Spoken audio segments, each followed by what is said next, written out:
I see Derek's already giving leans in the chat. Plus 1,400 for Dubon home run, looking pretty good. Still hitting out of? Is he hitting out of the one hole? Like 5 at bats? Yeah, I think so. I mean, you can't guarantee that, but assuming he's leading off, that number looks good. As someone asked for an unofficial lean for a home run, that looks like the best one today. Nice. Facing Bass. There we go. As producer Mick puts that up. Welcome to the Bat X release show here on Covers. Tuesday, Wednesday, Friday, 11. We got Derek back. Plus 1425 at 365. There you go. Thank you, Jared. Thanks everybody in the chat helping out. Welcome back, DC. 3-7 last week. Not great, but a good start before that has mitigated some of that. Minus 1.95 units on the season. Long season. We made over 200 bets last year. We were in the red through the first month. Finished up plus 9% ROI. It's a very long season. Derek, question to you. Are you noticing anything within the season? We're 3 weeks in. Are you seeing some numbers? Are you adjusting anything? Are there overreactions maybe that you've seen across the board somewhere? Yeah, so I think we were actually in the red all the way through May last year, which was didn't want to say the second month too, but yeah, pretty brutal. But I mean, it's just variance, over a bigger sample size, it's going to even out. We're going to be fine. Not concerned that we're down a unit right now. Yeah, early in the year, things have been. I've noticed a lot of things. So last year, home run props, there was like very rarely any value on them. This year, there's a lot of value on home run props. We're not doing a lot of them on the show because you kind of need to bet them in volume to really make it worth it. But especially if you have the subscription to the full projections with the Bat Over DV Analytics, look at the home run props. There's always a lot of them every day. Stolen base props looking pretty good too. Stolen bases are definitely up this year, about as much as the Bat expected coming into the year. So there hasn't been any major adjustments to the projections, but it does constantly update based on the latest stuff. And then the one thing that I've really noticed this year is, and you've probably noticed it based on the plays we're giving out on the show, but the Bat seems to like unders on strikeouts like a lot. Probably if you look at the full set of projections, you're probably seeing like 75 or 80% being projected in favor of the under rather than the over. And that's interesting because strikeouts are not really that far off of what they've been in recent years. And I actually looked at it yesterday. I'm like, okay, is the Bat like too low on strikeouts? So far this year, the Bat has projected an average of 4.99 strikeouts per game among all starters this year. And if you look at what they actually did, it's 4.93 strikeouts per game. So it's right in line with what's actually happening. But the books, for whatever reasons, are I think setting the lines a little too high. So that's kind of the main stuff I've noticed so far this year. Well, thank you for that little piece of information. As every year is different constantly, there are so many variables. Do we figure out the baseball this year? Do we know about that? We have to know, obviously, where's the biggest change? Before we get to it, biggest change park-wise, where are we seeing the biggest upgrade? Parks haven't changed that much yet because parks are so noisy. There's been small changes, but nothing huge. I think the biggest thing really has been the rule changes and the ball potentially being different because home runs are up this year. And it looks like the sticky stuff, maybe is impacting things. Spin rates are down. I think that probably has to do with the home runs being. Go ask Hermaine about that. Yeah, go wash your hands. Did you see the John Boy video? Yeah. He was spinning the ball pretty good. Yeah, so that's kind of all the stuff we're dealing with so far this year. But the Bat is designed to be able to adjust on the fly to all this sort of stuff. Okay, so let's get right to it. Appreciate that, Derek. Release procedure. We'll tell you what book we're running at. Hopefully give you some secondary books if you're book specific. And then after that, we'll tell you the prop market we're betting on. Give you some time, get over there. We'll tell you the game and then the prop market, giving you time in between each steps to go find it. And then we'll tell you the player, the play, the over, under, making sure everybody can get that same number. No fake outs. We release just the play. So in saying that, are you ready, Derek? I believe a couple plays today. Yep, let's do it. Awesome. For release number 1, we are at 365. Secondary books include FanDuel, Sports Interaction, and Botano.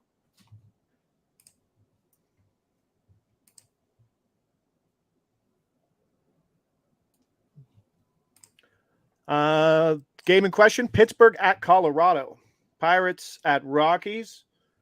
And if you're familiar with Derek's projections, they were pretty bang on for this being yesterday's game, being what it was. The projections really nailed it. The prop market we're looking at, pitcher strikeouts.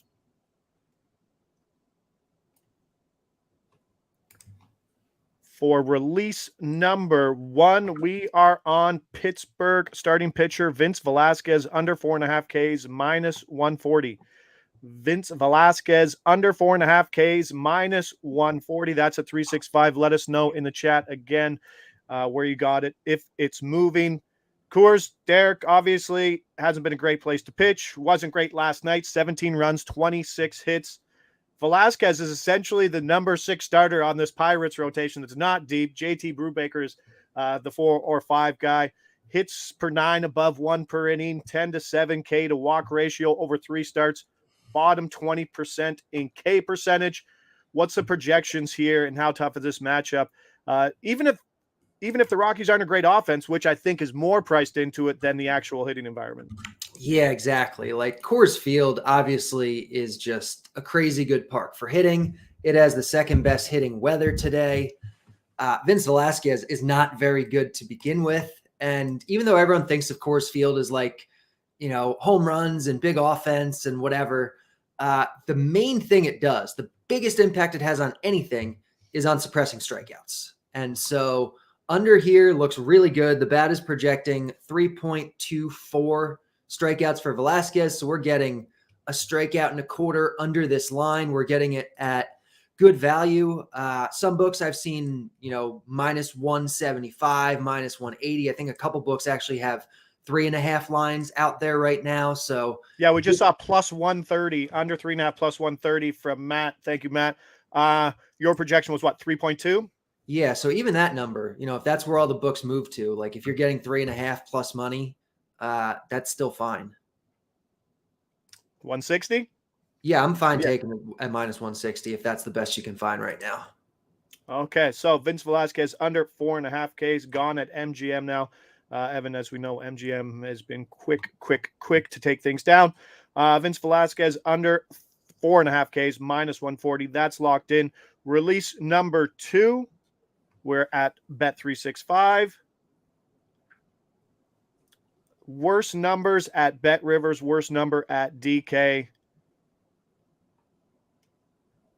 Basically, Bet365 people get a big advantage here if this number is still available. The game in question, Minnesota at Boston.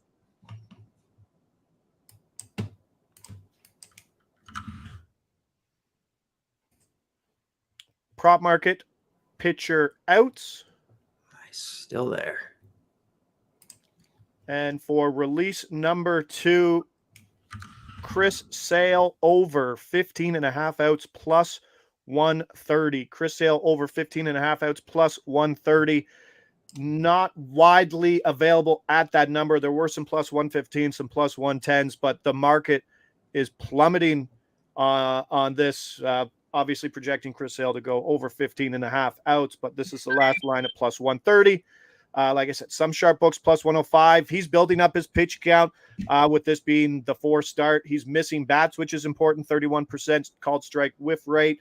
And also on an extra day of rest. I don't know if that goes into your projection, but I'm sure it's good for a guy like Chris Sale who's been struggling. And like we say a lot, the most times when you second take, you're like, I don't know if I want to trust Chris Sale. Usually that's probably the sharper side, and the market's proving us right here. Yeah, exactly. Chris Sale right now has an ERA of like 11, which is obviously insane, but he's gotten unlucky. His BABIP is 406. Are you serious? Yeah. Wow. His strikeout per 9 though is over 14. His xFIP is 3.74. Like this isn't really a different guy than we've seen in bits and chunks over the last few years. Like when he's pitching and healthy, Chris Sale is he's still a good pitcher. The matchup here, I think, is pretty good. I think the pitch counts have been depressed by how many runs he's been giving up and just getting yanked early, but he threw 81 in his last start, should be able to go into the mid-90s today. The bat is projecting just a hair under 17 here, so we're getting about 1.5 outs over the line and we're getting it at plus 130. So I'm good with this. This just feels like an overreaction to Chris Sale having a bad first 3 starts that have just been bad luck, basically. And then obviously with this number of 15.5, if he comes out for that 5th inning, or he comes out for that 6th inning and doesn't record the out, then that's always a tough one to swallow. But that's the battle coming out in between those innings, and the 15.5 is a nice number. Yeah, exactly. Like this is kind of at one of those numbers where he's got to go out there for the 6th inning. You know, completing 5 isn't good enough, but I think we're getting it at a good enough number where, you know, we take that chance. Yeah, we're starting to see, obviously with pitch counts going up, we're starting to see the world of 18.5s come out. I believe we saw Sandy Alcantara with a 19.5. So everything's starting to build up. So it's always nice to get 15.5 here. I think a great spot. And like you said, looking at underlying metrics, 400 people hitting 400 when they hit balls into play is an absolutely insane number. And the K percentage and the called strike whiff are legit. And you said good matchup. Minnesota has been a sneaky bad offense. Bottom 5 in weighted runs created plus, weighted OBA, WOBA, and average. So great matchup there. Jumping over to release 3, FanDuel. Secondary, BetMGM, BetWin the score, but FanDuel for sure. This is another one that's gone down. We are restricted in our time frame and trying to get stuff in, so sometimes we lose things. Sometimes it's a race. This is one of the last few markets having this one. The game in question, Tampa Bay at Cincinnati. The Rays at the Reds.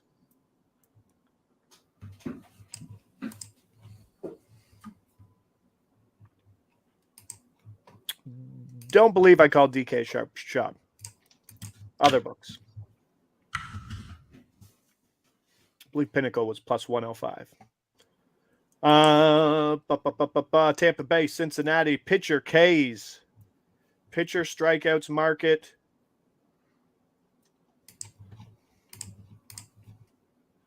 Yeah, it's moved a little bit. It's been back and forth. For release number 3, we are on Tampa Bay starting pitcher Taj Bradley, under 5.5 Ks, minus 146. Taj Bradley, under 5.5 Ks, minus 146. Let us know if you can find this number. Starting to see some 4.5s. I know Canby books are at 4.5. Some minus 170s under there. This is a very interesting game, Derek. I mean, you use this term, and I like to steal it. Things went about as good as they possibly could in his last start, which was obviously his first start ever. 8 Ks, I believe, but not bankable. Yeah, minus 175. It went from minus 140 to minus 175 pretty much in one jump at Bet365 today. It's just 75 pitches. So projecting 8 Ks again over that time in 75 pitches, I believe the thing you can probably base your projections on more is the quality and the quantity of his pitch count. Yeah, exactly. A lot of this has to do with pitch count. And the matchup being kind of sneaky tough. Like the Reds aren't the best offense, but Great American Ballpark is a really tough park, and it's a big swing from Tropicana. This is a guy who, yeah, he's young and people are excited about him. Like he's a legit prospect. I don't take issue with his talent necessarily, but a lot of times teams tend to be very protective of their young pitchers, and the Rays probably more than anyone do this. If you look at what his pitch counts in the minors have been over the last few years, in 2021, his baseline pitch count was 74 pitches. In 2022, his baseline pitch count was 77 pitches. He threw 78 in his start in the majors this year, and he was in the 50s in his first 2 starts in the minors. So this is a guy who at most is probably going low to mid 90s. And there's a chance that he's just pulled at 75 or 80 because that's how they've been treating him. And they're the Rays and they understand about third time through the order and protecting young guys. And so there's a chance he's not going very deep here. The bat is projecting 4.3 strikeouts. And so we're looking at a pretty good number here. As you said, yeah, Cincinnati, kind of a sneaky good team, top 10 in on-base percentage, which is an indicator of driving up pitch counts, I think, in my projections. Then you have Great American Ballpark, winds blowing out. I mean, mid-60 temp doesn't scream hitters conditions, but across the board, probably one of the friendlier places for hitters. Definitely. Yeah. I mean, the park itself is just crazy good for hitting. I think the Bat has it as the second best park in baseball right now, besides Coors. Fantastic. So that will do it for us. Let's recap our plays at the top. We were on Vince Velasquez under 4.5 Ks, minus 140. Chris Sale over 15.5 outs, plus 130. That was a 365. And then the final one, Taj Bradley, rookie pitcher, Tampa Bay, under 5.5 Ks, minus 146. That was at FanDuel. Technic says, where's DeBon plus 1,400 at? I believe we had it at 365. I think 365 and PointsBet had it around there, but even like the plus 1,100 you'll find at bigger books is still pretty good value if you want to hit that.